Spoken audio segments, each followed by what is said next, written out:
अस्सलाम वालेकुम तलबा। शुरू करता हूँ अल्लाह ताला के पाक नाम से जो बड़ा मेहरबान और नहायत रहम करने वाला है और दिलों के भेद खूब जानता है। आज हम फर्स्ट ईयर का सवाल नंबर 8 जो कि तरकीब निगारी का सवाल है, 10 नंबरों पर मुश्तमिल होता है। इसके तैयारी का तरीक़ाकार समझेंगे और इसके मतलब जो अहम आयात हैं वो मैंने दर्ज की हैं और तरकीब निगारी का तरीक़ाकार। ये लेक्चर 2 हिस्सों पर मुश्तमिल होगा। आज के लेक्चर में सिर्फ हम ये तरीक़ाकार समझेंगे। नेक्स्ट लेक्चर में, नेक्स्ट वीडियो में इंशाल्लाह हम इसके पैराग्राफ की बाकायदा अमली मशक करके आपको समझाएंगे कि तरकीब निगारी किस तरह जो है अच्छी और मेयारी तरकीब करके आप अच्छे नंबर हासिल कर सकते हैं। देखें, ये अरबी ज़बान का लफ्ज़ है, ये मैंने आयात लिखी हैं। दी गई इबारत को मुख्तसर अल्फाज में बयान करना। आपको जो पैराग्राफ दिया जाएगा, जो इक़्तिबास दी जाएगी क्वेश्चन पेपर में, आपने उसको क्या है मुख्तसर करना है। खुलासा का मतलब तवील बयान को मुख्तसर करना होता है और ये तरकीब भी तवील बयान को मुख्तसर। कितना मुख्तसर करना है? असल इबारत को 1/3 हद तक मुख्तसर करना।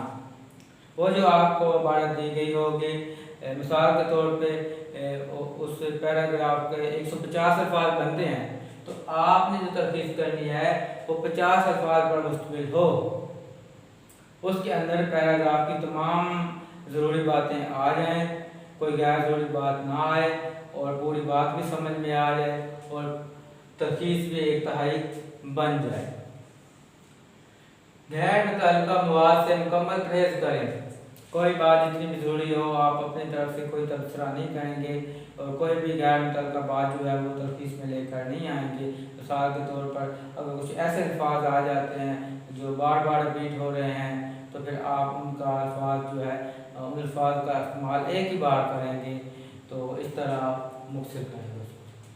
तमाम अहम निकात का अहाता करना। तमाम ज़रूरी बातें आ जाएं, कोई गैर ज़रूरी बात ना आए। तरकीब के अंदर जो है उस पैराग्राफ को समझने के लिए उसके जो अहम निकात हैं वो आपने ज़रूर तरकीब में बयान करने हैं। इबारत के मुनासिब अनवान तजवीज़ करना। अनवान 2 नंबरों पर मुश्तमिल होगा, 8 नंबर की आपकी तरकीब होगी। तो इस तरह आप एक अनवान तो देंगे पैराग्राफ से मुताल्लिक़ मौजू जो आपको लगे। मिसाल के तौर पे तालीम की फ़ायदे से मुताल्लिक़ पैराग्राफ है, बार बार उसमें तालीम का जिक्र हो रहा है, तो आप तालीम से मुताल्लिक़ ही कोई अनवान देंगे। साइंस से मुताल्लिक़ है तो आप फिर साइंस से मुताल्लिक़ ही कोई अनवान देंगे। इस तरह आप उसका एक असल अनवान मुंतखब करने के बाद 1 या 2 मुतबादिल अनवान भी तहरीर कर सकते हैं। इसी तरह जिस तरह किसी के घर कोई बच्चा पैदा हो तो आप पूछते हैं कि क्या नाम रखें, तो बताने वाले कोई 2-3 नाम बता देते हैं कि ये भी प्यारा अच्छा नाम है, ये भी, तो जो पसंद हो आप रख लें। इस तरह पैराग्राफ में भी अगर वो मुमतहिन जो है पेपर चेक करने वाले को एक अनवान अच्छा नहीं लगता, दूसरा ज़्यादा मौजूद लगता है, तो फिर वो आपके नंबर नहीं काटेगा बल्कि आपको अनवान के नंबर मिल जाएंगे। अनवान मुख्तसर और जामे हो। मुख्तसर होना चाहिए और जामे होना चाहिए। ये ना हो कि आप पूरा जो है एक लाइन ही उस पर लिख दें, 3-4 अल्फाज, 2 से 3 अल्फाज में उसका जो है अनवान मुंतखब करें। मकालमाती अंदाज को बयानिया अंदाज में बदल दें। देखें, पैराग्राफ के अंदर अगर मकालमे का इस्तेमाल हुआ है तो आप वो ख़त्म कर देंगे और बयानिया अंदाज में लिखेंगे। तरकीब का एक ही इक़्तिबास बनाएं, एक ही पैराग्राफ बनाएं। अगर क्वेश्चन पेपर के अंदर 2 पैराग्राफ दिए गए हैं तो आप उसको एक ही पैराग्राफ में कन्वर्ट करके एक ही पैराग्राफ की तरकीब बनाएंगे, 2 पैराग्राफ नहीं बनाएंगे। ज़बान सादा और आसान हो और इक़्तिबास के अंदर अगर मुश्किल बात आ भी जाते हैं तो आपने जब तरकीब करनी है तो सादा और आसान और आम फहम अल्फाज में उसकी तरकीब हो।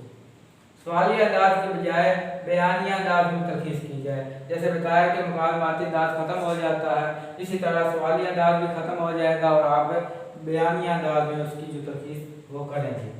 अपनी तरफ से कोई तबसरा नहीं किया जाता, तो कोई बात जितनी भी अहम हो आप उसमें अपनी तरफ से कोई भी तबसरा नहीं करेंगे। ये अहमद आयात हैं, ये मैंने तलखीस निगारी का तरीका लिखा है। ये देखें आपने कितना तलखीस लिखनी है।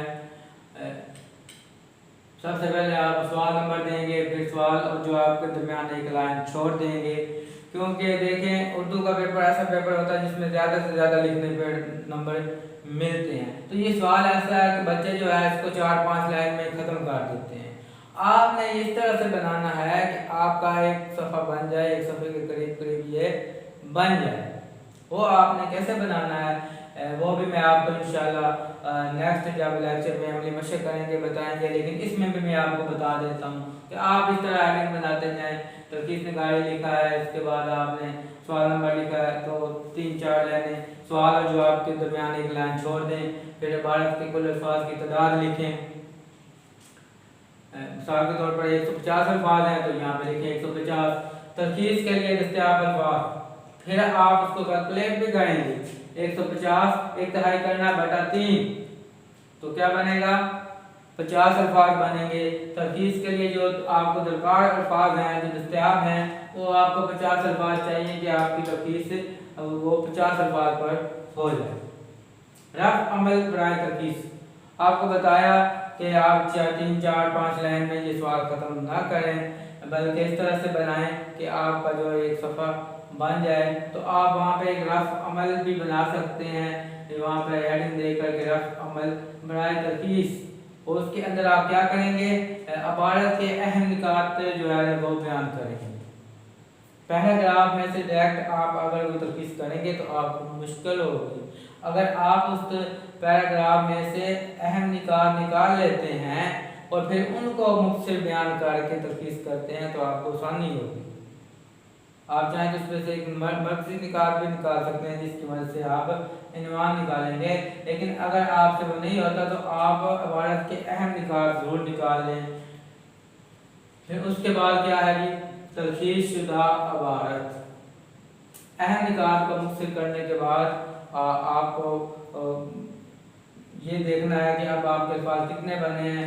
मिसाल के तौर पे अगर आपने 10 से अहम निकात निकाले हैं या 5 निकाले हैं और आपको दरकार अल्फाज हैं 50, तो आप एक निकात को 10 अल्फाज में बयान कर सकते हैं। तो आपने उन अहम निकात को इस तरह बयान करना है कि एक आपका जो अहम पॉइंट होगा वो आप 10 लफ्ज़ों पर बयान करें, फिर दूसरा 10 लफ्ज़ों पर बयान करेंगे।